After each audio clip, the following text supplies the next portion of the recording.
ప్రతినిత్యం 28 సార్లు పిల్లల చేత ఈ 2 శ్లోకాలు గనక చదివించినట్లయితే విద్యలో అమోఘమైన తెలివితేటలు చూపిస్తారు.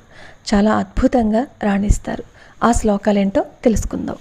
ప్రాచీ సంధ్యా కాచిదంతర్నిసాయాః ప్రజ్ఞా దృష్టేరంజనశ్రీరపూర్వా వక్త్రీ వేదాన్ భాతుమే వాచి వక్త్రా వాగీ సాఖ్యా వాసుదేవస్య మూర్తిః ప్రణతాజ్ఞాన సందోహ ధ్వాంత ధ్వంసన కర్మఠం నమామి తురగగ్రీవం హరిం సారస్వతప్రదం.